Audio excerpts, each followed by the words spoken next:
Tom, I got some just simple questions, and then we'll.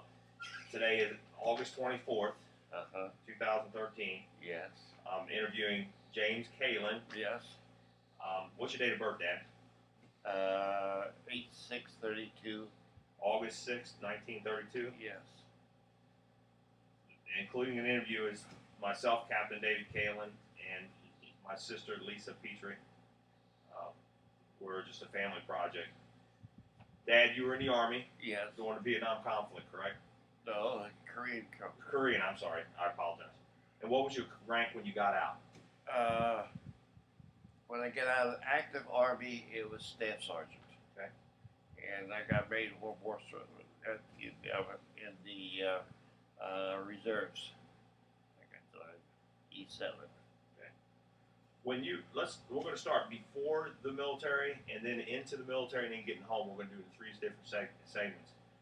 Were you drafted or did you enlist? I ain't drafted. How did you get notified you were drafted? Came the mailman, delivered it. Came in the mail. Did you get it or did your mom or dad get it? Well, it was addressed to me, so my mom didn't open it up. And when I got home from work in the night, there was that welcome. You have been selected to serve. Your friends and neighbors have selected you to serve them in the armed forces of the United States. Report at the 8th in Washington, the post office, at 7 p.m. December 8th, 1952. Now, how did you feel when you got that? I knew it was coming. Did you really? Oh, sure. Everybody was getting it. Once you hit 20, when you hit your 20th birthday, you know it was coming. There's no way out of it. What did your mom say to you? What'd she say? Was she sad? Oh, I imagine she was. She was probably sad the day it happened too. Were you living with your mom and dad at the time? Yeah, I knew I was going to be drafted, so it's not just wait till it comes, and let it came. What'd your brother and sister say to you? My sister wasn't home. She was down in Martin, Kentucky. My brother, he was only in kindergarten. Nobody knew it. He wasn't in kindergarten. He was about the 6th or 7th grade. Did you have a choice to pick the Army, or was it picked for you? No, sometimes they would pick it for you, but if the other branches need some recruits, but otherwise you went to the Army. After you were drafted, did you tell anybody right away? That I was drafted? Yeah. I told the manager that I was going to be leaving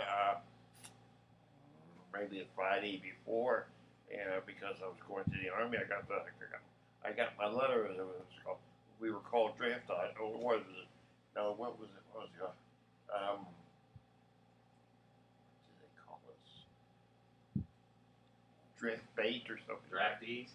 Draft bait. Draft bait. Yeah, that's what they used to call it. You're draft bait. You're 20 years old. Although you registered at 18, you weren't drafted until you were 20. Do you recall that first day when you went down to 8th and Mama Street or whatever? Yeah. Do you remember walking that building? Well, everybody was standing on the outside. Were you scared? No. I knew a few people there. And what'd you do? What'd they say to you? They simply get the lady in charge of the draft board gave everyone a dime to get on a streetcar, and we went to Cincinnati, and behind the post office there was a military complex of some kind, and we had a second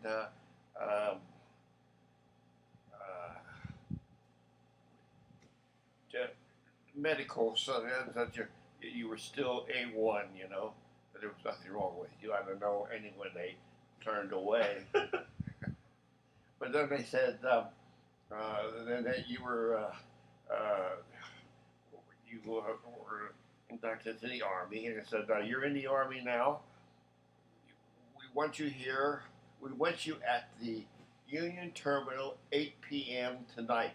Now, if you're not there, you're AWOL, and the MPs will come be looking for you. So that was, say, 11 o'clock in the morning. So you inducted on at 11 o'clock in the morning, Yeah. and then at 8 you had to be on train. We had to be at the Union Terminal at 8 o'clock in the evening. There was three of us. I knew the three of us. We walked around town, all the stores. So we went down to the gas and electric company and watched the trains. And we said, heck, it's only 1 o'clock. What we do now? We don't want to go home and see our mothers cry again. But I said, hey, we might as well do it because what are we going to do the rest of the day?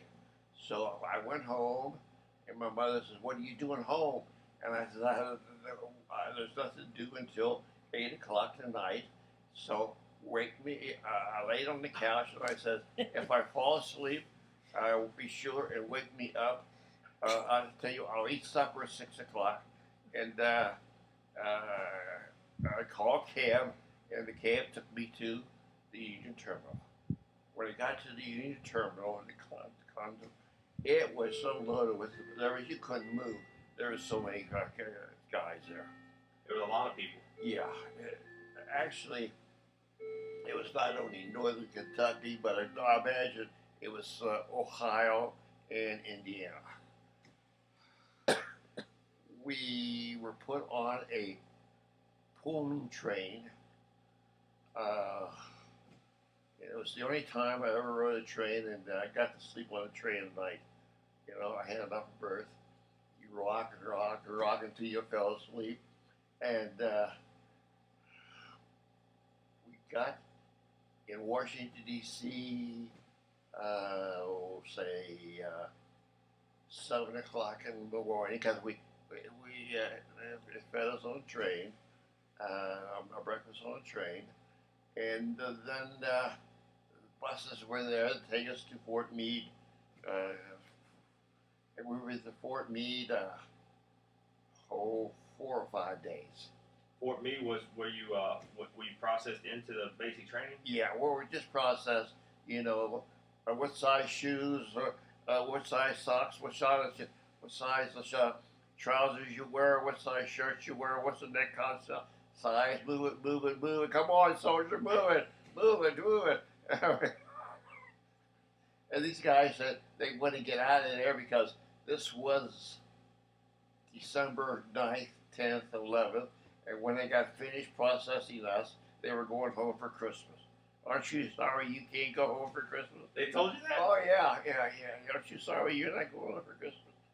So after we were processing, you got your hair cut, and you had to make some tests out. And I'll never know why they had me listed as fire direction, artillery fire direction, because I was not a mathematician by any means, but they had me as a fire direction. Do you remember your first haircut? Oh, yes. It took them 2 minutes to go, and it was gone. Did they give you any shots? Oh, yeah, we had all the shots, too. Lots of shots. And did they give you uniforms that day? Yeah. And they said, now, send, of course, when they sent the letter, they said, do not bring any city clothes. Wear only what you got on your body, and that's all, That's all, because you're going to have to mail it home. So we were given a box. You put your shirts, your trousers, your shoes, your underwear all in this box, and then they collected it and they sent it home. Did it make it home? Huh? Did your mom actually yeah. get it? Made it home. You went from Fort Meade, 4 days of in processing, correct? Yeah. And then where did you go for basic? It was at night. We were put on buses back to Washington, and it was the first time I ever flew in an airplane.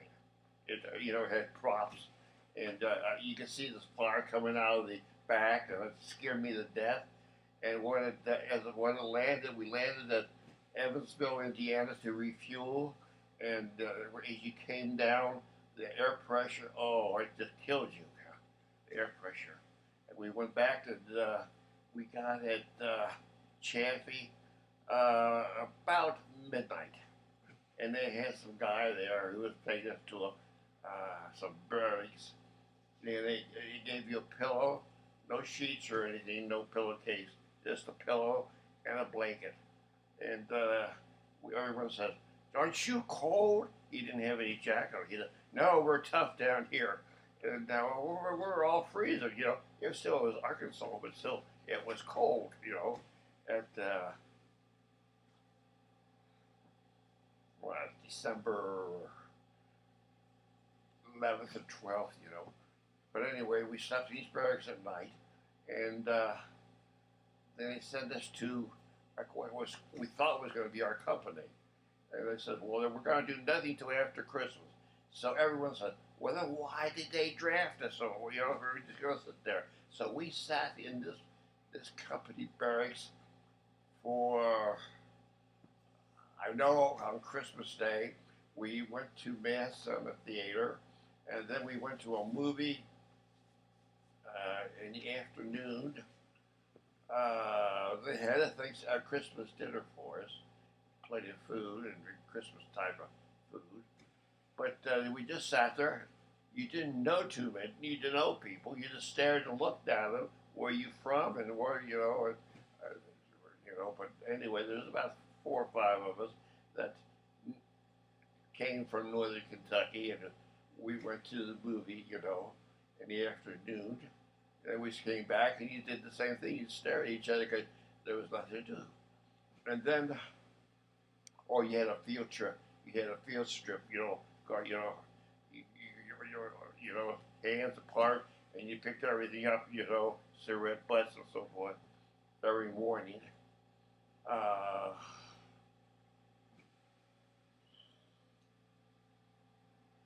Day or two after Christmas, they said, "Well, we don't have enough men to form a company. You're going to some other barracks," which was on the other side of the camp. And I remember we poured concrete and made a sidewalk. And on Christmas or New Year's Eve, I was on KP. Started it. Had to get up at 3 o'clock, and I had the worst cold. Really, I was sick. And I asked, "Can I go home?" And this cook says, "No, you're not getting out of here, buddy. You're going to stay here till we're finished." And we peeled potatoes and scrubbed pots and pans. And we finished about 11 o'clock at night. Oh, I was sick. And I can recall New Year's Day was on a Saturday. And it was the next day, next in the morning. It was a Saturday because I got up, even though I was sick, to go to Sunday Mass, which was the 1st of January. And then I went back to bed. But the next day, this guy came running out of what was actually your cadre rooms, you know, and he said, "So the sergeant killed himself. The soldier killed himself," and he enlisted just at the end of the World War II, and of course he had never been in combat before, and he was fighting to death to go to combat, and he slit his throat from here to there. And he was on the second, on the bottom of the top, and he just fell on the floor, you know. So we stayed there for 4 days, 5 days, and they said, "We still don't have enough guys. We're going to condense some companies together, and we're going to have a company which would happen to be too many." But anyway, we went through basic training together, and after we were out of basic training, we were going into artillery training. What you were at basic? Do you remember the first day of basic? Oh yes, they got us up at 3 o'clock, and the guy had a flashlight. He said, "What's this day? What's this day?" And I said, "Well, why can't they wait till the sun comes out and they won't need a flashlight?" They said, "This is the most stupid thing. Is this going to happen for the 2 years? I'm miserable." And I mean, you're standing there shivering shivering, just because it was, now it's January. This was the most miserable thing I've ever gone through. And anyway, I know it took 3 hours, at least 3 hours. We were standing out there, and it took us to a mess hall. What do they call it? It has a name where companies come together, consolidated mess hall for breakfast, you know, and they made us do 10 push-ups before we walked into the mess hall. Everybody, so I just tried to get out of it, and this sergeant was sitting by the window watching. Anyone who tried to, so you get back there and you do 10 push-ups, and I'm going to stand here and watch you do them, you know. I thought, gosh, is this the way I'm going to have to eat for the rest of 2 years? But anyway, after that, I guess we started basic training then, you know. Was it hard? The idea was to walk with a rifle on your shoulder. I do remember one day, this was the first or second day, I saw, 6 things, and you have 250 people, men, trying to shave in that 6 things. I'm going to shave tonight, and I went to shave in the morning. Well, of course, the beard started coming out, and I remember the man's name was Captain Chance. He felt everybody, he says, you didn't shave this morning. I said, no, I shaved last night. Don't talk to me, soldier, that way. Okay. So we had a hold of rifle and said, I will shave every morning, I will shave every morning. So I think there were 20 times we walked around and said, I will shave every morning. So anyway, I shaved every morning then, I don't care if it's... Captain Chance didn't stay in that unit very long, and he went to Korea. I ran up with him in Korea again. Then the company commander was the first lieutenant. Ritzy was his name. I don't remember his first name, but Ritzy was his family name.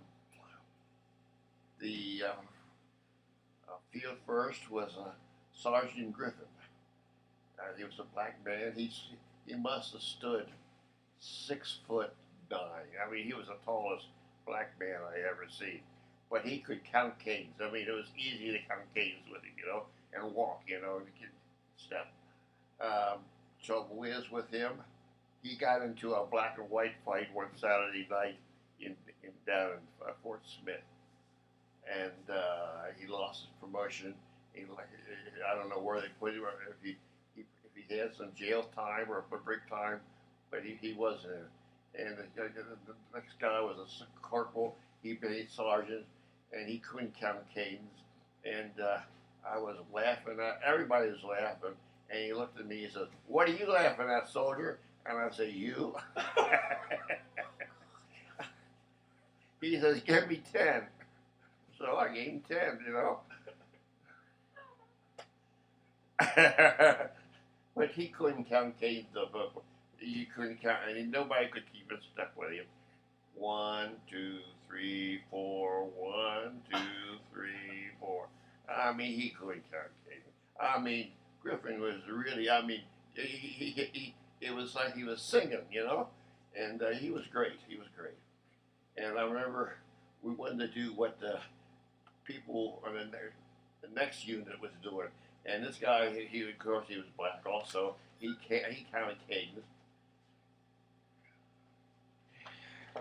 And when it came to right or left face, he says, "Right face, do it." Instead of right face, do it.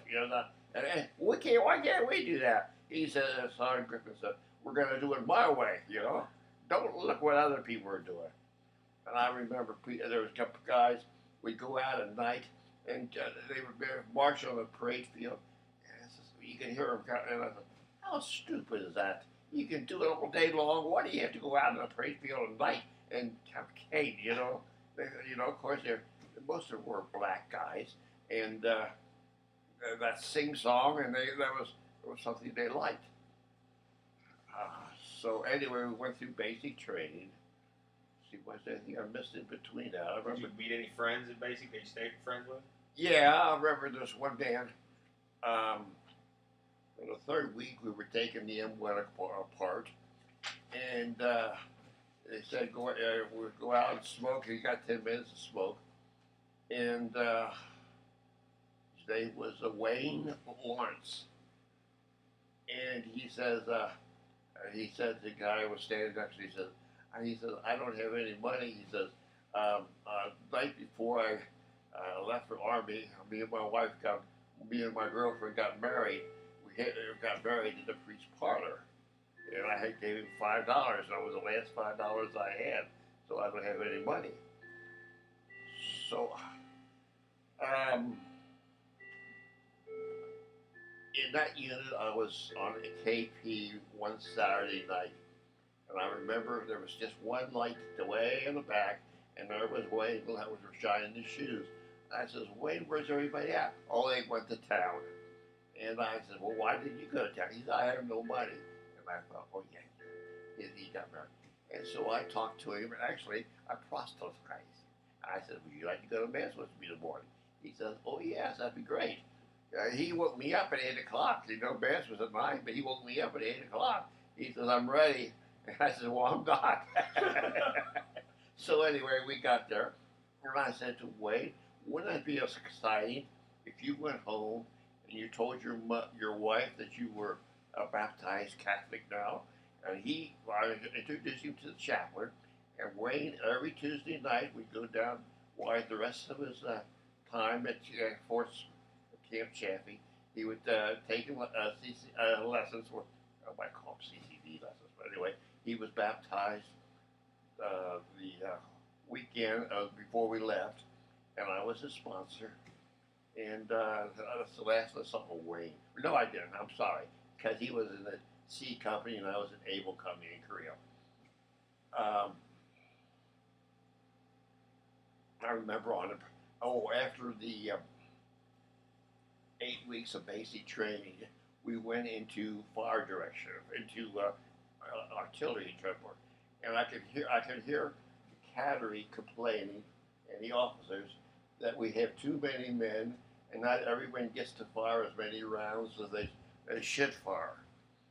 And the following Friday night was the first time I had guard duty. And after we marched up to where the guardhouse was, they said, now if you're on 6 to 8, you do your guard duty. Then you come back down to the company and get your gear together, or clothes together, and everything. And he says, now, if I call your name, you stand over there.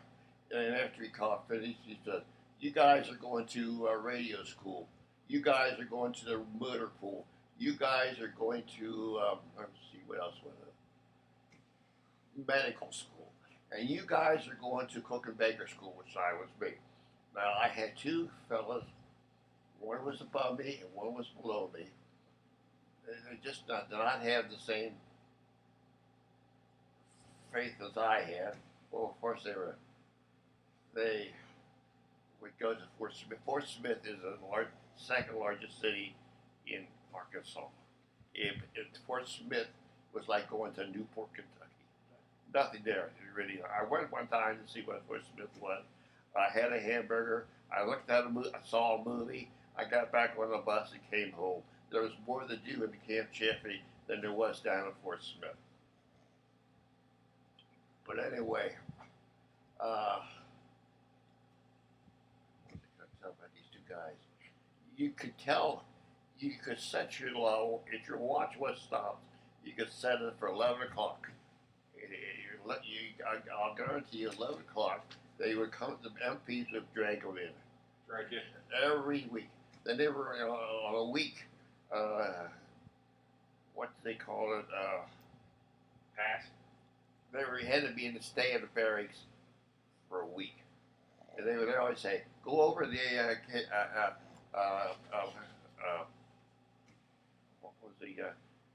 what was the restaurant, maybe the store that they had PX. PX. Yeah. And he said, go over there and get me a beer and get me this or get me that, you know. But the thing is, there's 6 days or 7 days up on Saturday afternoon. They get themselves a pass and they go to town. 11 o'clock. I mean, you could say it. Everyone laughed about it. 11 o'clock. They were being dragged in again. They were in another big fight down on Fort Smith. Drunk as could be. They couldn't stand up for it, you know. This guy was above me and this guy was below me, and they were throwing up on me. Oh, I couldn't wait. So I thought to myself, no, I'm going to Cook and Baker School. I'm rid of these two guys. So we're standing in line. I looked to my right, and I looked to my left, and there's two guys. Krause, Phil Krause, he came from Covington, and Kaplan, Alan Kaplan, he came from the Bronx.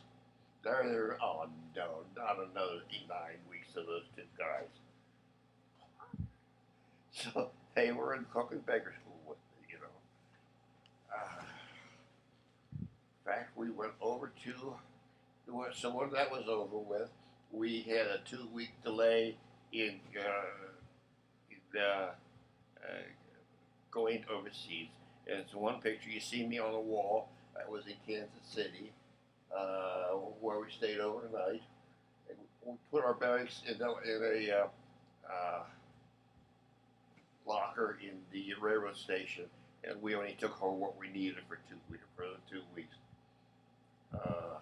So we came back, and that's where I met a guy, this big guy, Kegel was his name. He was black, and we rode the train, and it came nighttime, and we went to the YMCA for a room, and I says to him, we can't take you. It's only whites only. And I says, he's going to the same place I'm going, Korea. He can get shot just like I could get shot. And I said, let's come on, let's go out and get out of here. And he said, you can stay here. He said, stay here. This isn't the first time this ever happened to me. Stay here. So I stayed there overnight, and I don't know where he went for the night, but we were on. We had a assemble at the railroad station. We got our duffel bags out of the locker, and there was another troop train from Kansas City to Tacoma, Washington. We're on 4 days. On a train for 4 days? 4 days. Every so often you have to sign off for the regular train to come by, and then you would get back on the truck, you move backwards again, get on the main line again, and you take off till it was passing another train. You get on a side track and you wait there for a couple hours, and then you back out again and you start. So anyway, that's the way I got to see the Midwest, you know. That was the first time I seen a jackrabbit. It's the first time I seen a tumbleweed. All those things, you know. Yeah, that's in the Midwest that you hear about, you never see. Armadillos. Huh? Armadillos. Armadillos, I guess that's something. Anyway, when we arrived at Tacoma, again, you got on a line and you marched to Fort Lewis, Washington. And you were in barracks, and you said your MS, or was it MOS, is such and such. You're going to work in the kitchen, say 6 in the morning till 12 at noon, or 2 in the afternoon, and then the next day you work from 2 in the afternoon till 8 at night, you know. So the guy says, I don't like this. I wish we were going someplace. I said, hey, where we're going, you're going to get shot at. You're not going to get shot at right here. So stay here as long as you want to. And the rumor got around, they didn't have enough troops to fill a ship up. So we stayed there. That was late May until a good month, maybe a month and maybe 5 or 6 weeks, and we got to see. We weren't allowed to get a pass out of the Washington, but she got to see Washington, because Fort Lewis is a big place, and finally we got. They said there was not enough to. We were going to leave in the morning. We got our duffel bags loaded again, and we were loaded on a ship, 5 high, hammocks. What was the name of the ship? Gee whiz, that one was the Phoenix, USS Phoenix. I remember I stayed overnight in port, and the next morning it was 10, 11 o'clock in the morning. We took off from Seattle, and I was in the bow of the ship watching it, and I said, "Well, the people talk about getting seasick. This is nothing. This is a pleasure trip, We went through the Puget Sound, we went off the Canadian coast, and we left 350 people off in Whittier, Alaska. Of course, he had to go through a bay, and it was beautiful, beautiful. I mean, it was the 21st, 22nd, 23rd of June, so that it was light until 11 o'clock, and it was light again at 2 o'clock in the morning. Beautiful. The water was crystal clear. You could watch these seals swim, in the water. And I said, I have to come up here when I'm out of the Army to see the rest of this country. This is beautiful, And so when they left these troops off, I can tell you it was a Sunday night when they left them off. They went back out, and we went back out. Now we started going overseas. Well, let me tell you, one day, and I saw what seasickness is. If there was 5,000 men on that ship, 5,000 men were throwing up. Ew. And then the Navy was laughing at us. You would laugh at us, and they get these fire hoses up, and they just hose down into the steps, and the decks, 5 times a day, Oh. And that one lasted for 3 days, and they said, "Now you got your sea legs," I was in the bake shop, since I had a MOS for a cook baker. We started at midnight till 8 o'clock in the morning. And you cooked for 5,000 people? Huh? And you cooked for 5,000 5,000 people, yeah. Ahead of it was a merchant marine, and we would make donuts and rolls of pastry, I think on Sunday we might have rolls instead of donuts, something like that. So I had my sea legs. We hit some rough water, up and down, up and down. And I said, "Oh, I'm so sick. All over again, I'm so sick." And this merchant marine said, "Boy, you know what you need now is a good dinner with a greasy pork chop on it." And boy, I went running out the road. Oh, I threw up all over the. And he laughed. He says, "What's the matter with you, soldier? Can't you take a little joking once in a while?" Yeah. Of course, there's others that did the same thing. It wasn't just me. But anyway, it lasted for a couple hours, and the seas calmed down again. We were there for 2 weeks. We were on this ship, from 12 to 8 baking, and then they had us in a special quarter where we could sleep from 8 till say 3 in the afternoon, and I mean, the water. It was interesting. You see the rough sea. You saw the calm sea. You watched whales.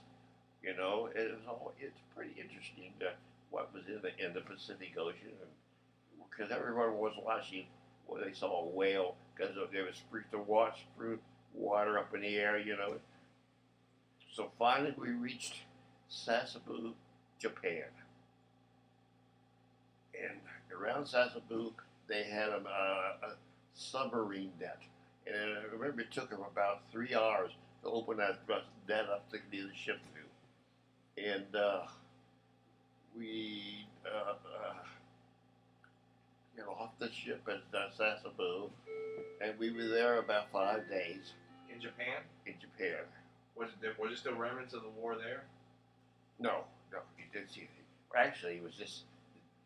Actually, they said the barracks that we were sleeping in was the barracks that the Japanese Navy would used to have, you know.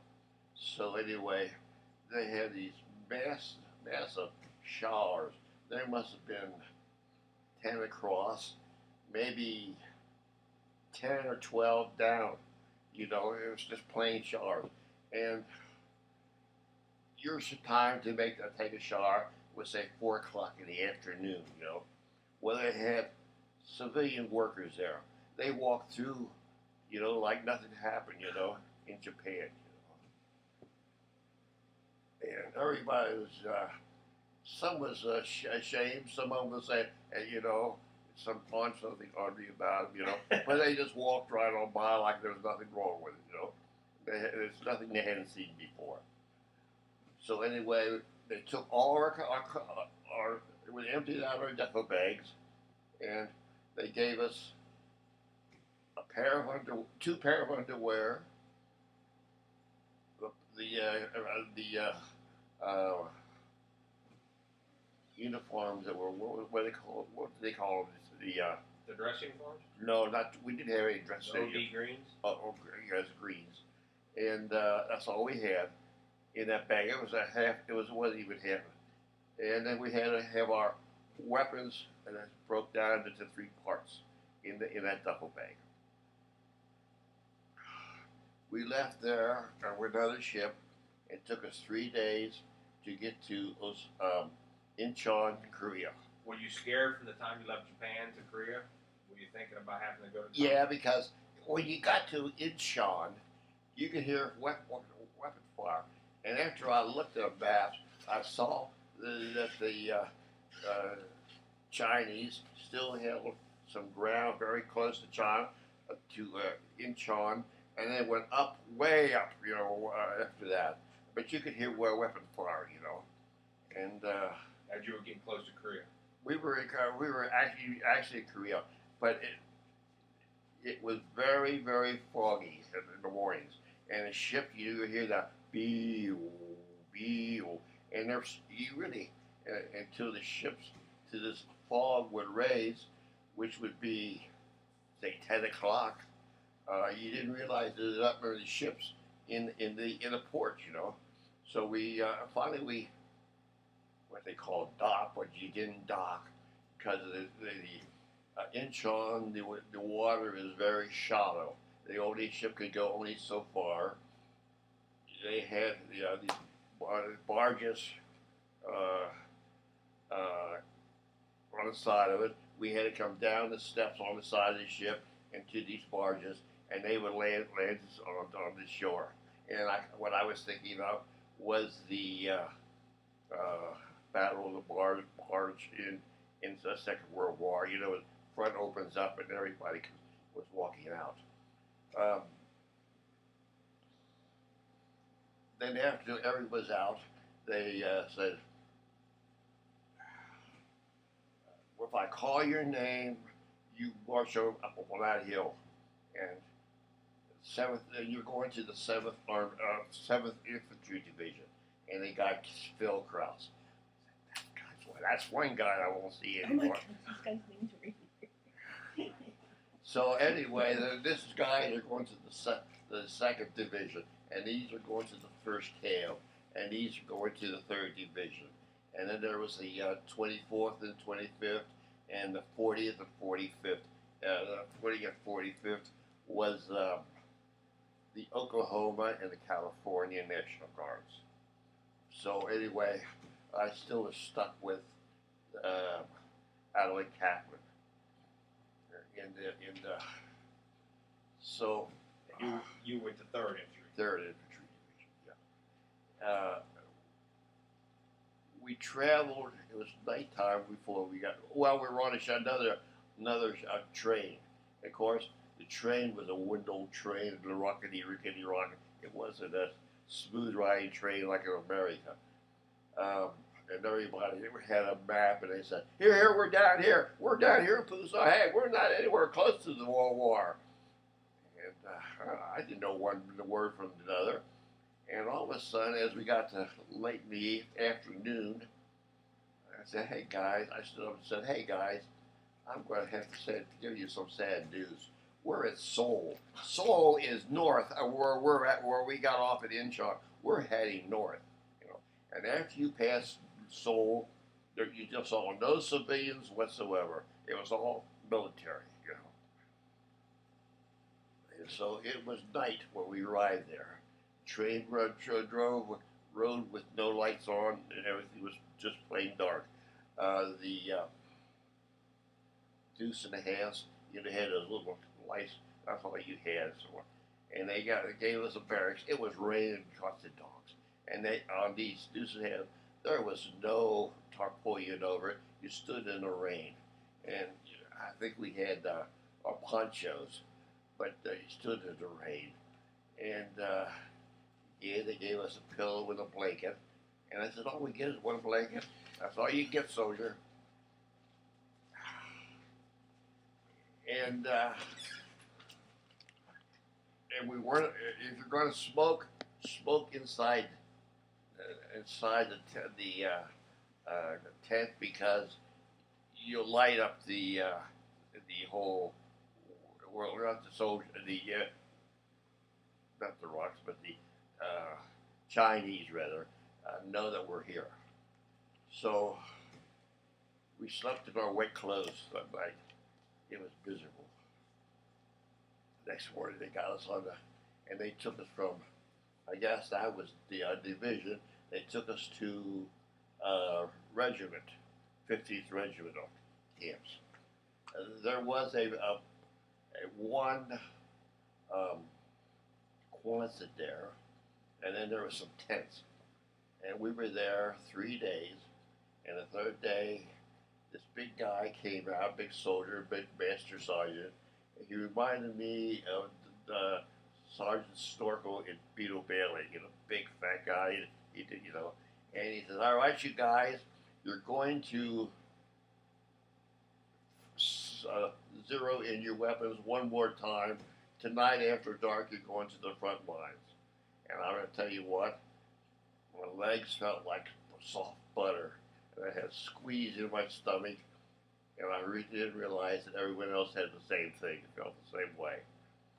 So I had a weapon, zeroed in our weapons. We came back for dinner, and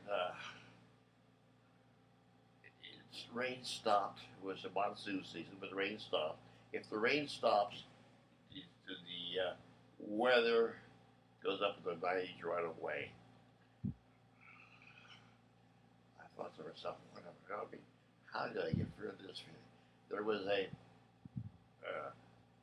gully with a stream, and I took a stick and I stuck it in a stick, and I said, "Well, it's between 4.5 and 5 feet deep.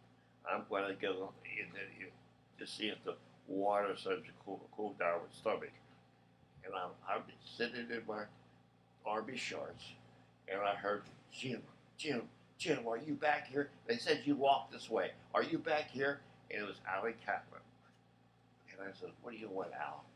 He says, "Jim, all my life, I've never said a prayer. I don't know how to pray. Will you pray with me?" So I said an Our Father, and I says, "This is what I call liturgical prayer, because everything is set on what you're going to say." Then I says, You pray again like you would talk to Phil. You just tell him what you feel, to tell God how you feel at that particular moment. And then I started talking about how we are scared of where we're going and to protect us while we're gone, in the front lines. And he said, thanks, that's the first time I've ever prayed in my life. And he left. I went to the Able Company, and what's his name? Alan Kaplan was the Item Company. I didn't see him anymore during the wartime. It was just a time of there was a battle of outpost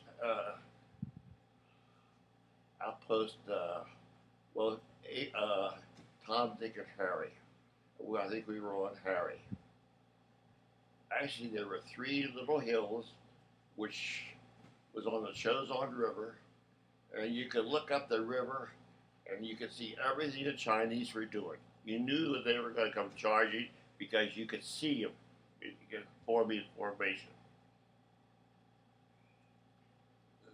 That was about really the only real spirit army Item Company. Not Item, but Able Company was on the bottom of the hill. There was battle, but there was not like on top of the hill. And I remember Charlie Company, about 250 men. Only 7 of them came down alive. The rest of them were all dead. And in the morning, I remember seeing this bulldozer taking these bodies and if it was a American or a Greek body, they had the dog tags in their mouth, and they would take them on a stretcher. But as far as the Chinese, they took this big bulldozer and they threw it if you ever saw the Griffin trucks, with animals, that's exactly what it was. And they had just a big trench, and they would dump them in there, and they go back and get them, and they dump them in there. And I thought to myself, now their mothers and their wives and their sisters will never know what happened to their son or their husband until after the war, and they don't come home, and how cruel that is, even though they're Chinese, and they just covered up the hole with dirt. But anyway, that lasted about 3 days. We were taking them to Able Company's command post, which had the cooks, where the cooks were there also. You were a cook maybe at daytime, but if the Chinese would attack at night, you were a soldier, And I remember that we were on the bottom of the hill, and I guess we had chicken, and we were frying chicken for supper.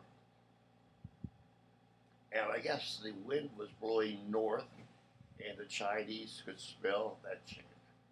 And of course, the Chinese, what they got was rice and cabbage, and they wanted some of this. So they come attacking us.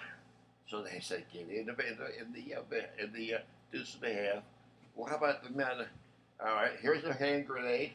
Each one of you threw it in this one, you got this one, and you got this one, at these field ranges. We threw it in there.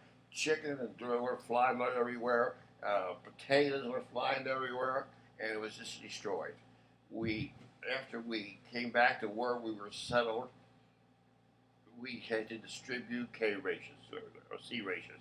We have C rations then. C rations to everybody, and everybody was mad because they thought they were going to have chicken that night, and they had C rations. Did the Chinese overrun the chicken?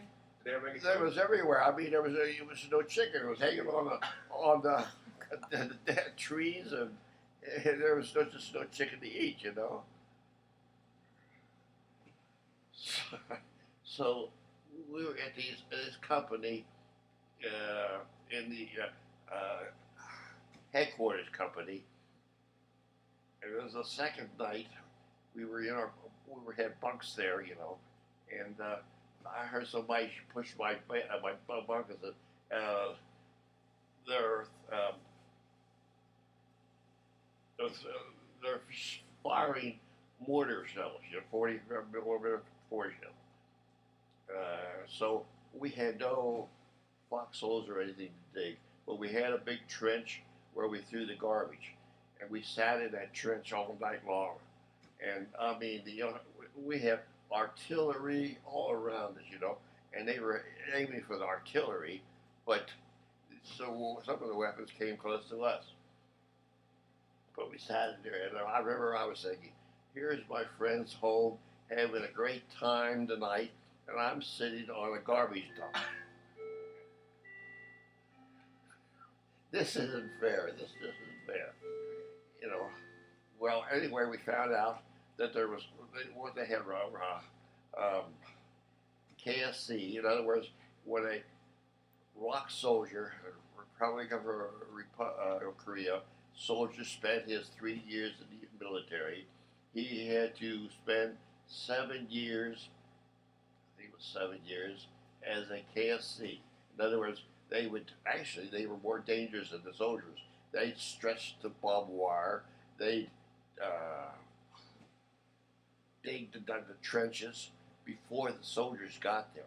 So they were in more danger than the soldiers themselves were. And there was one of these guys who was a Chinese sympathizer, laying in his bed, calling in calling in the weapons, the shells. You're so many feet over, so many millimeters over, so forth. And the rest of the KSC soldiers listened to him and saw what he was doing, and they shot him in his bed. So after that, the firing for the night seemed to cease a bit.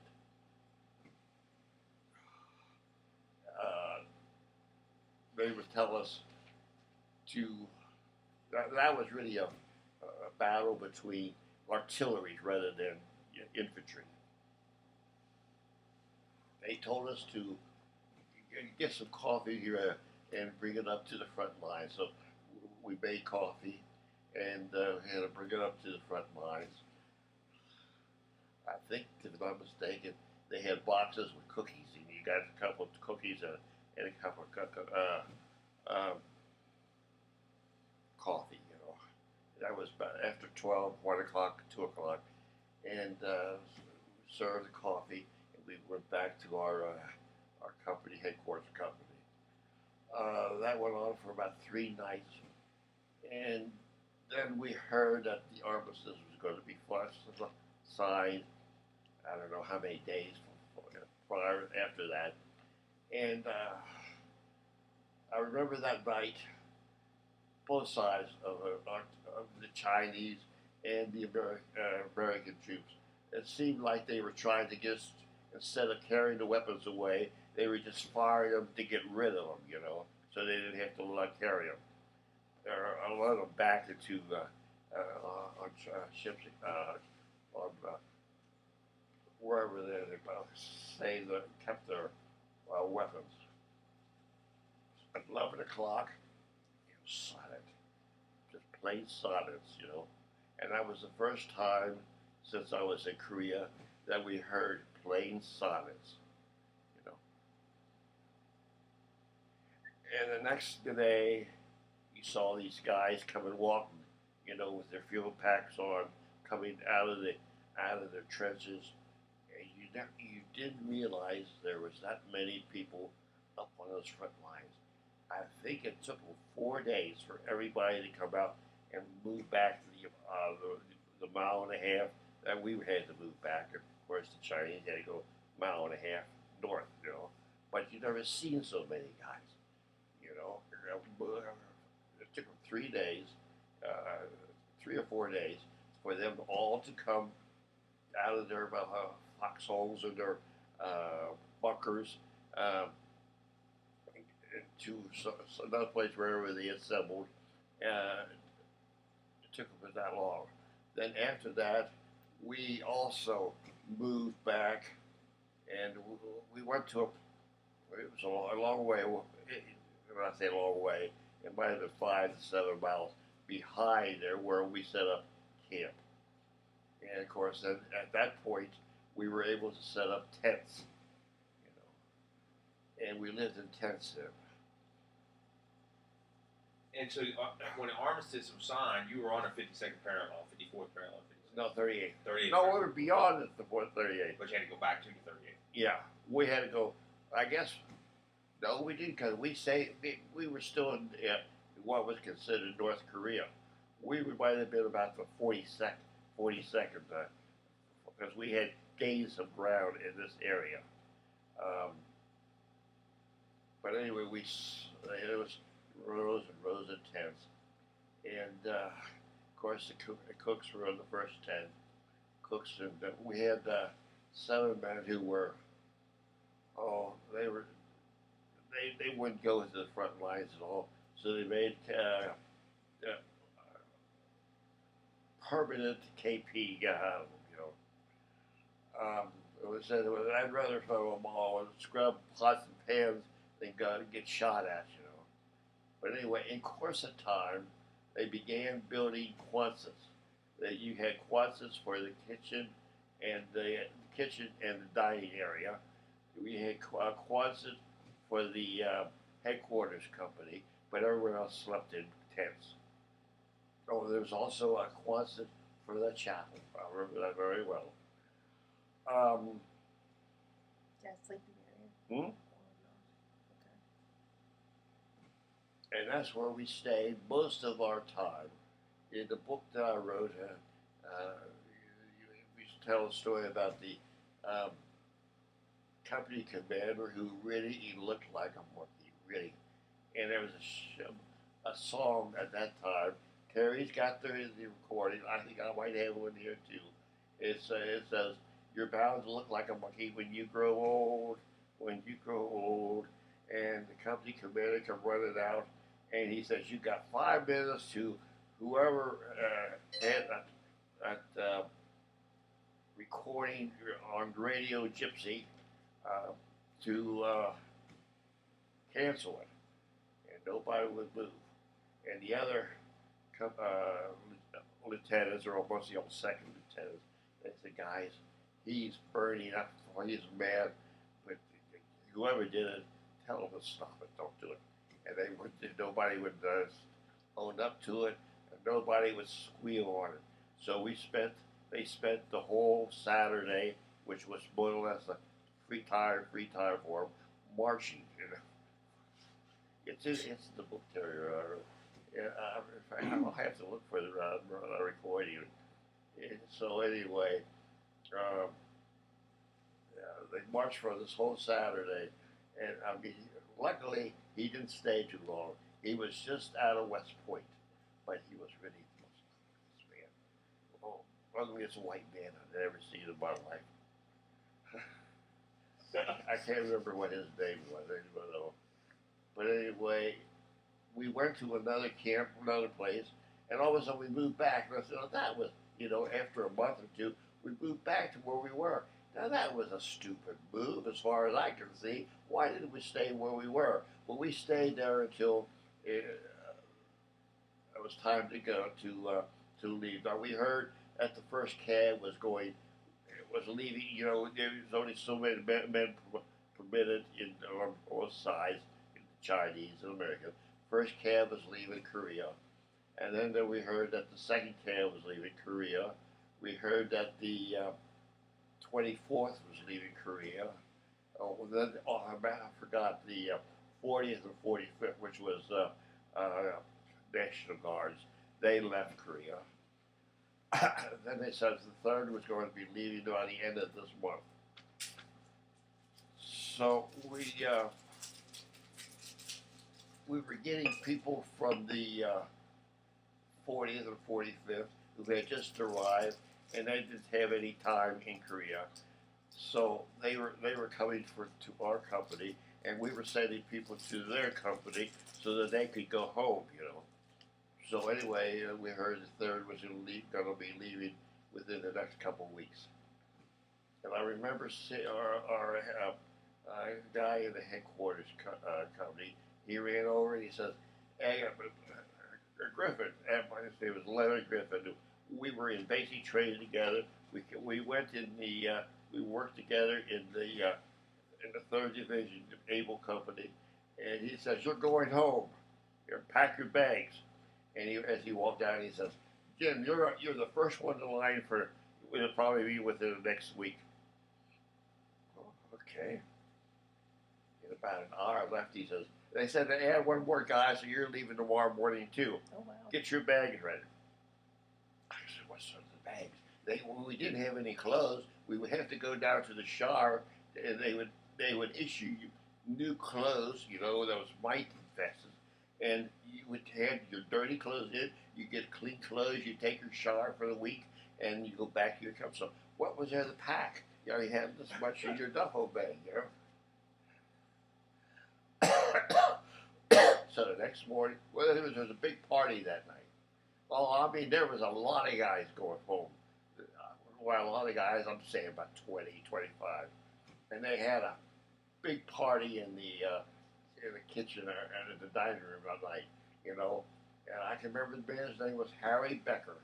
He would stand up and he said, "Hey guys, let's have one for the company commander. Hey, let's have one for the Colonel General Canham." And they would have a drink again.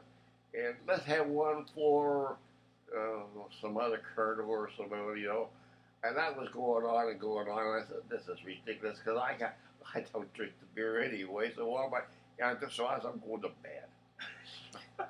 So other guys started going to bed too. There was too many drinks for them. But anyway, they got us up. We didn't. They told us we were finished to hand in our whites. They had whites, of course, at that time. Handed our whites the night before. That we would be leaving early in the morning. We had breakfast, say 6 o'clock, and then we boarded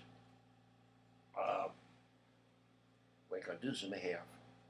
That was about 2 or 3 all left that morning. And they took us to Tucson. That was a long trip. That was a long route from the 30th or 40th seconds parallel. But anyway, we didn't care. We were heading for USA. We got down to Tucson, and we got off the trucks, and I was a sergeant, same rank as my sergeant, first class. He was, of course, not first class, but the staff sergeant. He says, "If I call your name, you fall over here."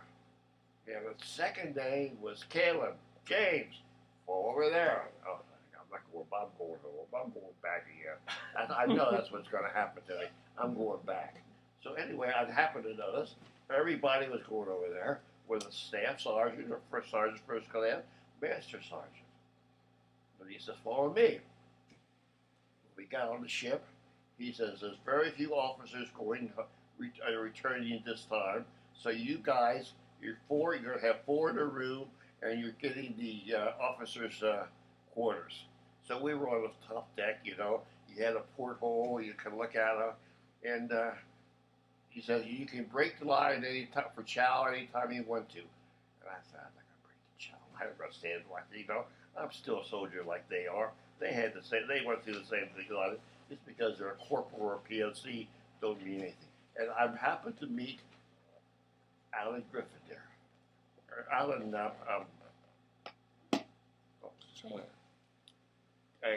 Capel, yeah.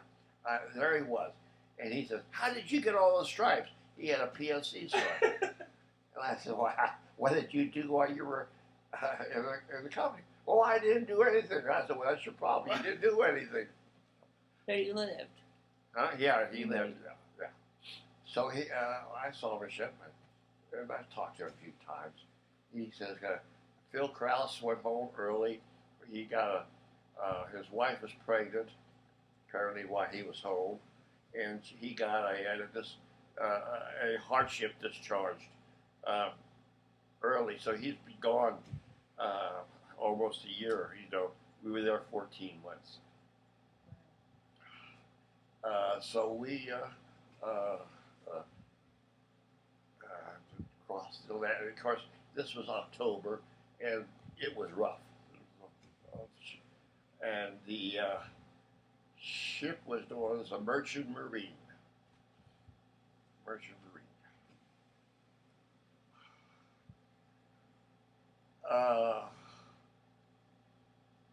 One night, I remember the one night they were saying, you can see trees far, far, far distant, and I said, this probably is Canada. Well, we're going down the coast of Canada now.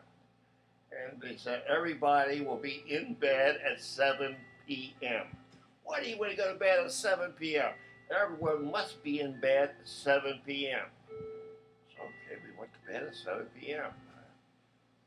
And someone got up at 3 o'clock in the morning and said, hey, guys, we're in the States. We're in the States. And we walked out this porthole, and there was this lights going, welcome to Seattle. Welcome to Seattle. Welcome to Seattle, So they got us into a dock, and everybody left, they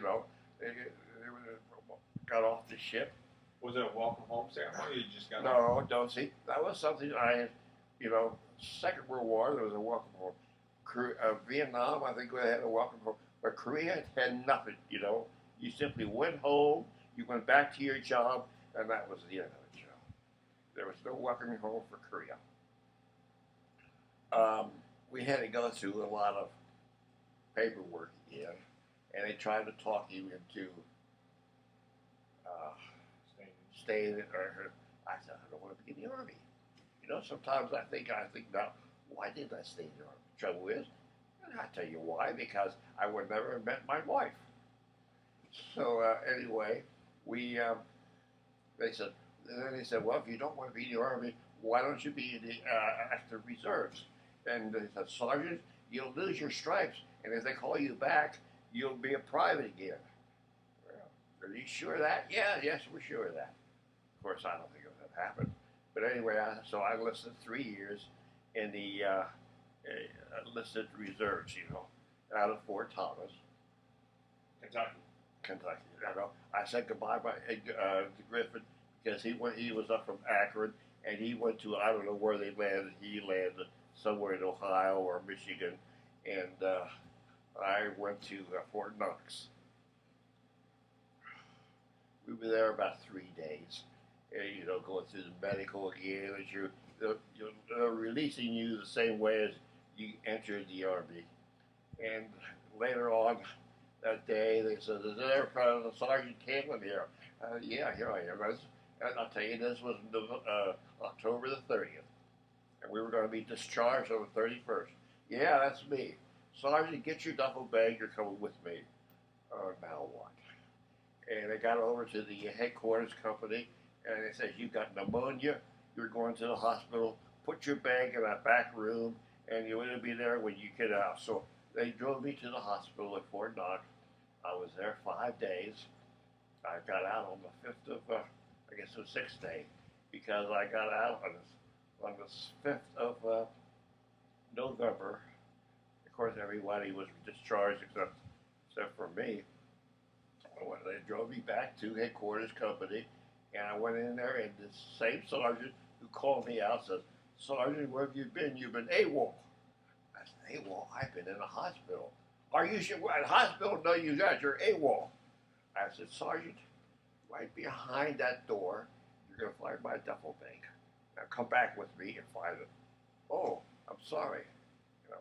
So he says, we're going to have yourself some lunch, and we'll drive you to the Greyhound station in Louisville. So I went to the Greyhound station in Louisville, got off in Covington, we went to Cincinnati, and I got a cab, and it took me to my home. And I got home, and my mom wasn't home.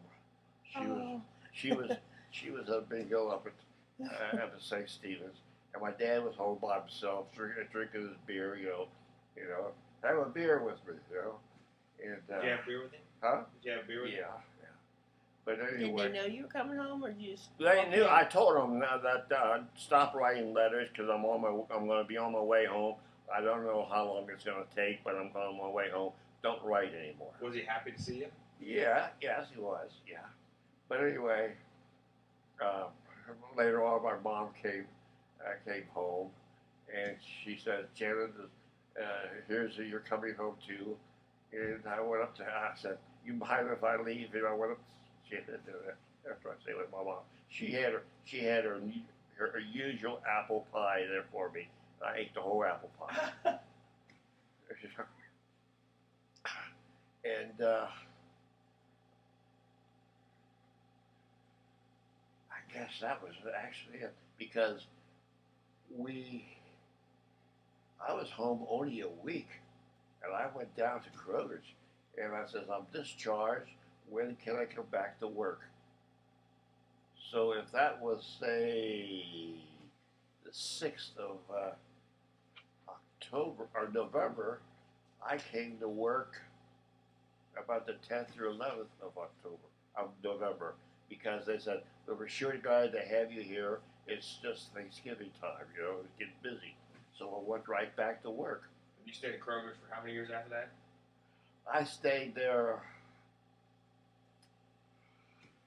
See, that would be 52, and I left there on February 28th, 1958. I had in my mind, I went too far, and I want to know something about what is in feed and how I learned about these things. I'll go over and get a job at Fetters. Well, they hired me as inside salesman. I really wanted to go out on the farms, but they hired me the inside. Well, maybe I'll get it. But it didn't take me long to find out. I was not going to find anything about the ingredients of the farm, of the feed. You better just go study that, get a book and study that. And I wasn't going to get anywhere because they all had sons who were in high school and college, and they were going to get the jobs that I was going to try. So I said, my name isn't Fetters. I'm not going to get anywhere here. So I happened to see at the Equal route in Walton, which I took the Equal route, and I'm sorry. I first went to the American Book. Now that was my dad's vocation. That's a great job. You got a professional job there, and I hated it. I hated it, and of course that's where I lost my toe while I was there. What was it called? American Book? American Book Company. How'd you lose your toe? Huh? How'd you lose your toe? This was,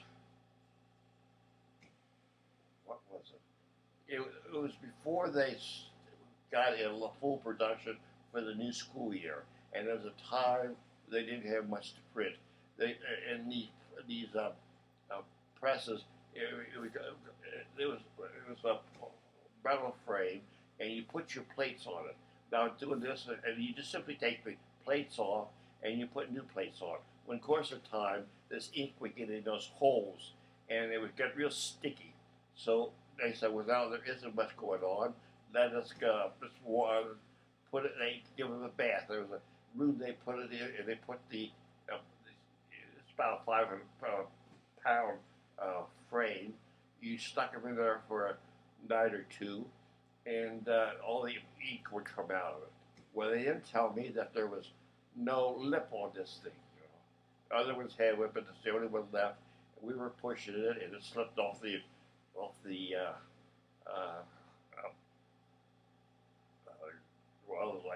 it was a lift. You slid it on flat way, and then you lifted it up and you pushed it. They didn't tell me that there was and it fell on my toe. What was it? It hurts a little bit. But once I took take your shoe off. Let's see. So once I did, I saw what I had, and then the pain began after the pressure of the shoe wasn't holding it together, and so they called the life squad, and the police came, and they had like an ambulance which you one, and they took me to Booth, not to Booth, to Bethesda Hospital for I was there 2 weeks. Wow. Did you go back to the book company? I after went that? there back to the book company there. But what was I going to say? I did realize it. They didn't tell me anything about a lip on that thing that could fall off. I had a real way of suing the book company. I was too young and too stupid to know differently to get an attorney to tell me what to do. I passed up a good place to get some money. It's the same thing like when Mike was in the hospital. We could have sued St. Louis Hospital because oxygen was not going to his up his nose. It was laying on the floor. When did you go back to Kroger's? I went back to Kroger's when I came back, so that was about the 11th of November, 11th, 12th of November, and I stayed there from I was 52. I stayed there to February the 28th, 1958.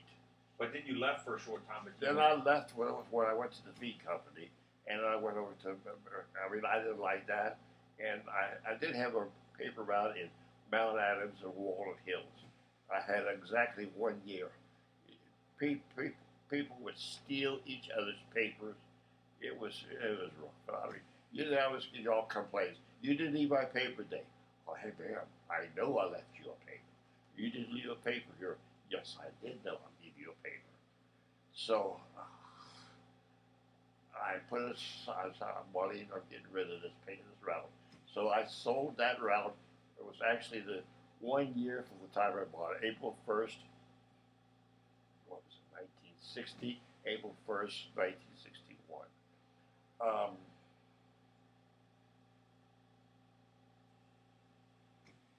And then you went back. And then I went to the American Book Company. That's right. Then from there, while I was at the American Book, we bought the farm, and there was just a little. If you remember, there was maybe it was gone when you were born. There was a little, there was an outhouse, and then there was a little chicken house there, and that's what I started with.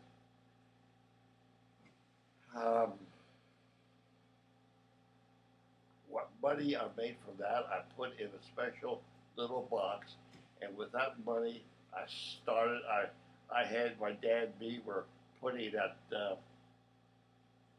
roofing paper on the sides of it, a house, and I made the inside of the barn look like a chicken house, And the only thing I had was automatic waters because it held 1,000 chickens. And I got the 1,000 chickens after the first batch was of 175 chickens were gone. What money I had, I was able to buy the baby chicks for the next batch and some feed.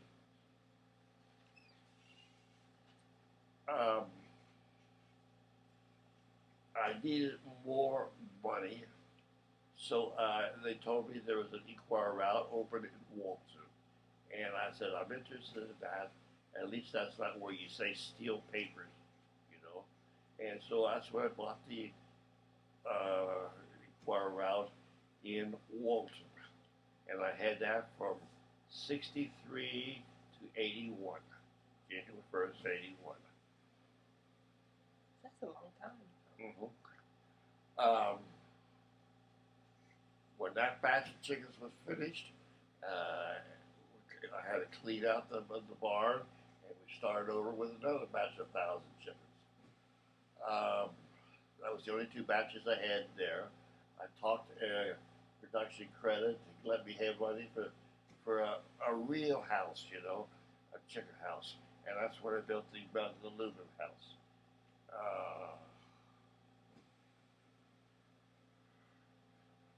But they said I wasn't keeping records real straight like I should have, and this was your profit and this was your loss. this is what you spent money for, and this is what you got when you were on the egg route.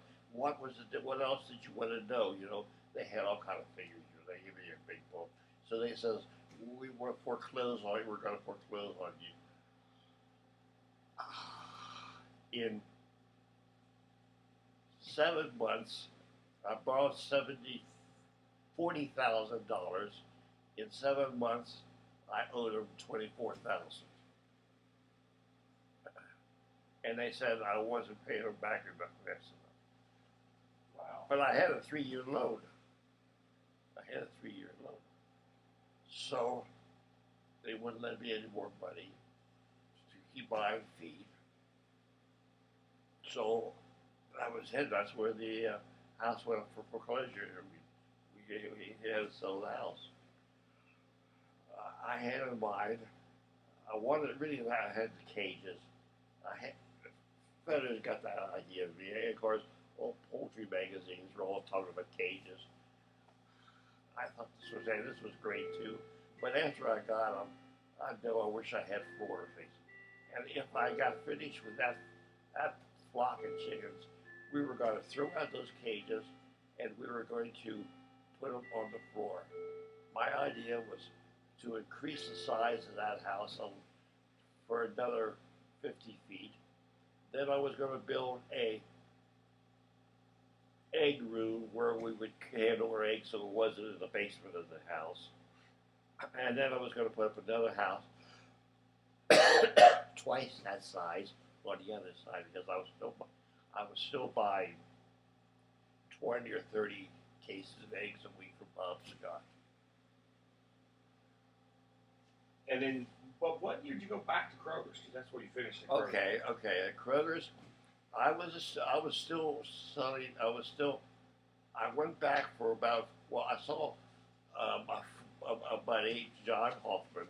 We both worked at a Newport store together, and he says, "Come on to Kroger's." I said, "I can't. I got a chicken farm to take care of." He said, "Tell you what, why don't you come?" And it was April.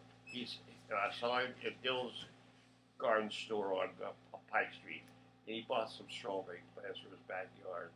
He says, "Why don't you come for the month of May and sell the flowers on the outside?" I said, "I guess I can do that." So after that month was over, I quit again. I just quit again, you know. Christmas came, and he called up. He said, "Jim, we sell Christmas trees outside." So I said, "Okay." So I sold Christmas trees outside. Well, he said, "Why don't you stay?" So actually, things were getting tight again.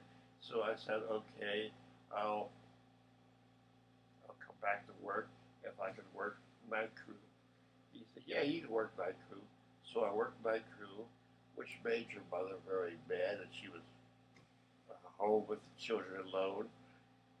But I stayed there for 5 years.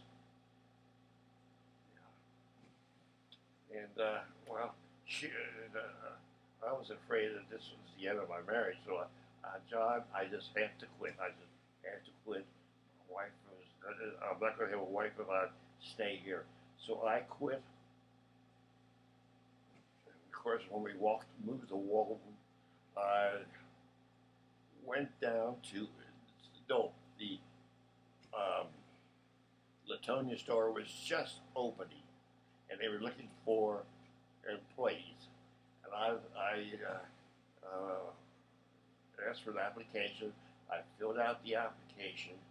Bill Schulte was the manager. Bill Schulte was the brother of Al and Albert and Leroy Schulte, who were both from St. Cecilia. They knew me well. And I used as a reference was John Hoffman. He says, I called John Hoffman up, and John says, "If that man wants to work, throw the rest of your applications away. You've got the man you want." So he said, he told me this later on. He used to stand and talk to me a lot of times. We were about the same age. And of course, I knew his brothers, you know. And he says, so I did that. I threw all the applications away, and I hired you. So I worked there 23 years at the Latonia store until they opened the independent store. I asked for a transfer, and the reason I gave was a location is so close to my house, much closer to my house than Latonia. So they gave me actually I and another man, Dan Hudson, were the only two that left the store to go to independent store. And to me, that was the best place. That was a fun place to work at that particular time. Thing is, I knew that a new store, they want the place to look just like it's brand new. There's no scratches or anything, so forth. So you're going to get overtime. You want all the overtime you want. And I would work at least 10 hours, sometimes 12 hours a night. 6 nights a week. Wow. You stayed there. You stayed in Kroger until last year. Yes. So anyway, I was fine there. We had a fun group at that store at that time. I had managers who says, "Don't tell these other guys that you're working, overtime." I remember Garbez Day with Ernie. He came to me one day. He says, Mr. Kaelin, he says, I'm going to have to ask you to go back to your 48 hours. I said, okay, Ernie, I'll do that. So I worked 1 week, 48 hours, and I went home. And the next morning he came to me and says, Mr. Kaelin, I don't understand that. When a man works overtime, the manager loses money. But when you work overtime, the manager is making money. So stay as long as you want to. So I would put in 68 to 70 hours a week. '02 came, and I could draw SSI. So I applied for SSI, but I was still working,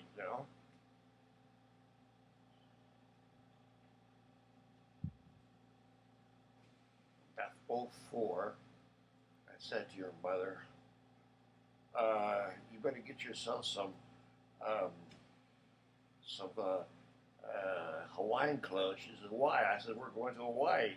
She said, oh, Jim, you're not. I said, yes, we are. We're going to Hawaii.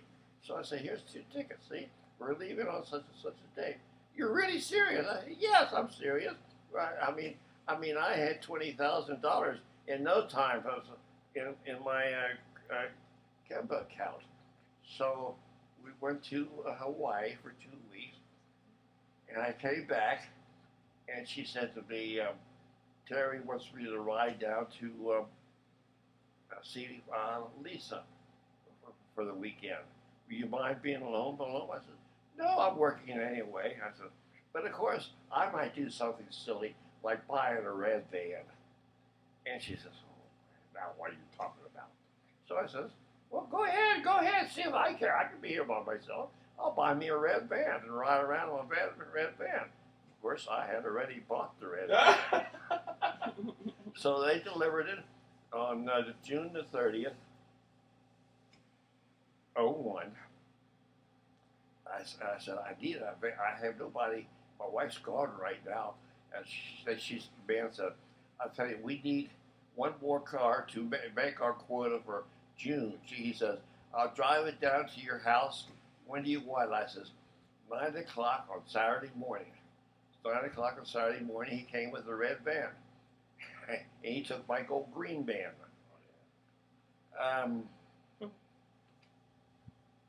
That was on a Saturday. On Sunday night, Terry came home. Terry and my brother came home, and there was a red van sitting in our driveway. She said, you were serious, weren't you? I said, I told you I was going to do something silly and buy a red van. So what money we had left over, she says, you ought to get something for yourself. Let's go down to, I don't remember what it was. One of the places in Sears Roebuck. So one of stores. Service merchandise, something like that. Yeah, and she said you got about $150 left out of this money left over. Buy yourself a suit, something for yourself. So there's one of the suits I got in there. I think it's a gray one. I bought that suit, and that was over. So people at work said, Jim, how did you do that?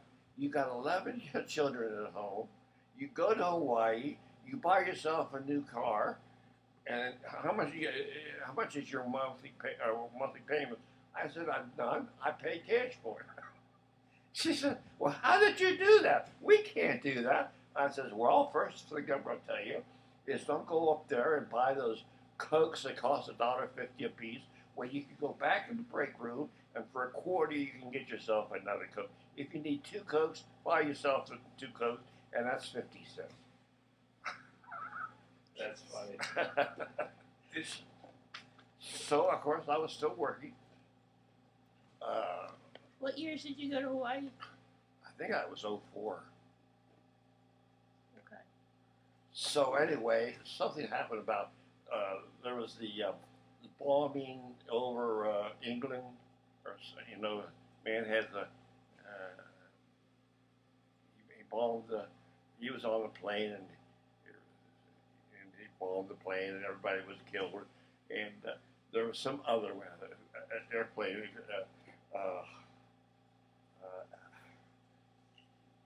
Disorders on planes, and but your mother says, well, I'll never get on another plane again. Well, I get in the mail, blessed Arnold Jansen is going to be canonized in Rome, and there's a group of alumni who are going. Would you like to go with us? And Marlene says, yeah, we're going. I said, well, you said you weren't going to get on the plane again. She said, well, that we're going to do. So we got on it was in October. Arnold Jansen was canonized on Sunday, the 6th of October, 1904. So we went to with this group, 2004. 2004. We went on this group to Rome, and from Rome we went to Assisi, and then we went to Florence, and that's where she fell. What month was that? It was October. She fell and hurt her. Yeah. Something head. Yeah. She always had a bare spot. She covered over that spot with her hair. But anyway, we went to Venice. Yeah. Then we came back. We went to Padua, and then to Milan, and then we flew back to the States. And I said, I thought you were going to play. Sure, this was fun. Was there anybody from Korea that you stay in contact with?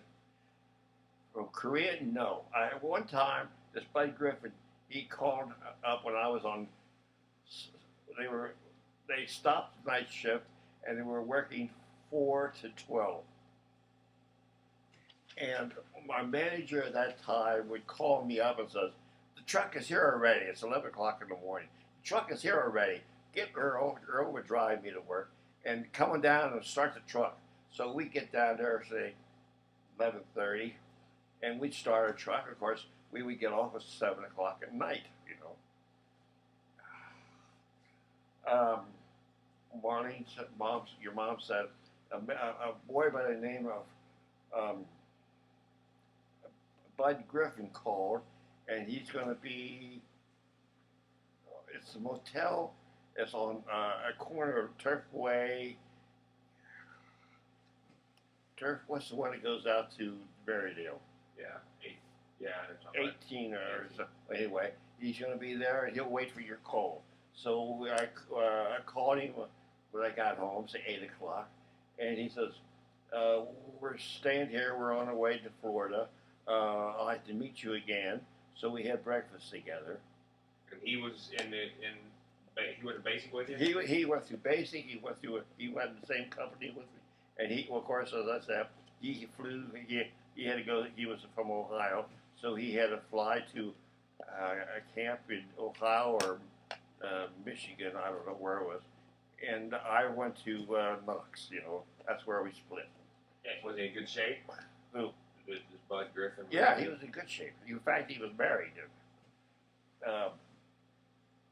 So after that, that's the last time I got in contact with him.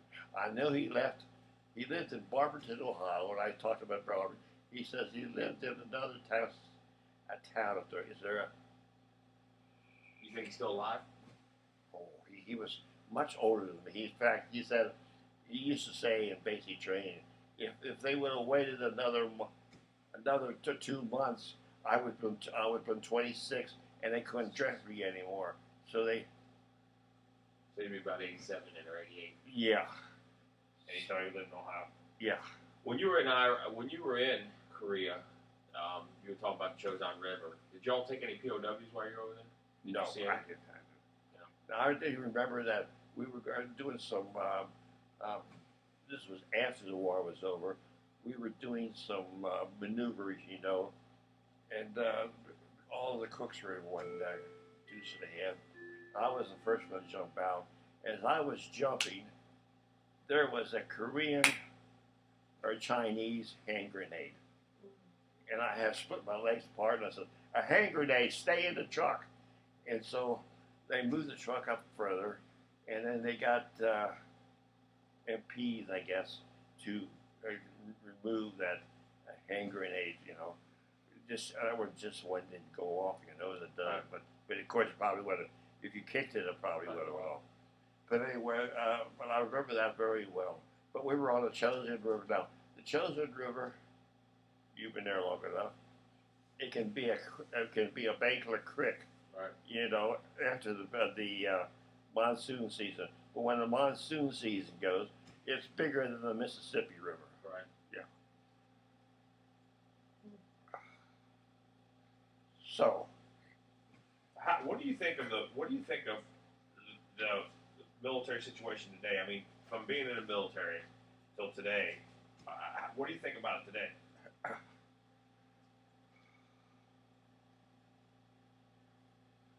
my first thing that I would tell you, I still think they should have requirements that everyone register and everyone spend 2 years in the military. You will not have the wise guys you have that are running around that you have today. You know, they soon straighten out. You know, once they have 2 years in the army, and they might be looking for work when they do get out, or they would have a profession which they could go to when they do come out. As far as the rest of the military, I think if you had a draft of people who were in the reserves or in the army, you wouldn't have to have reservists who have to go over and do the fighting and get killed. It would be a regular army that would do that. I do think, I still believe everyone should serve 2 years in the military. I think you would have a lot of more patriotic people than you have today, because you don't have patriotic people today. They have no, everything is free. Why should I worry about being loyal to my country? Right. Yeah. How do you think the war affected your life?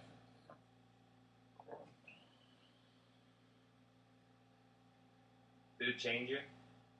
I don't think it changed me. I was proud. Every time I might say I was proud to be an American. I always thought of it. If I had been a prisoner of war, I would have sang that song.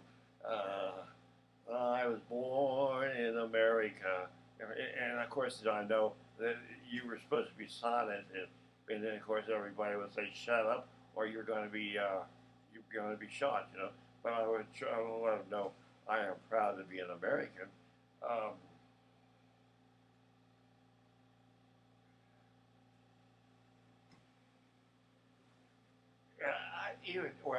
When we went to Washington, I felt there was a pride that I had served America, and people who was proud of people who did serve wanted to show some way of saying thank you by the free meals I got.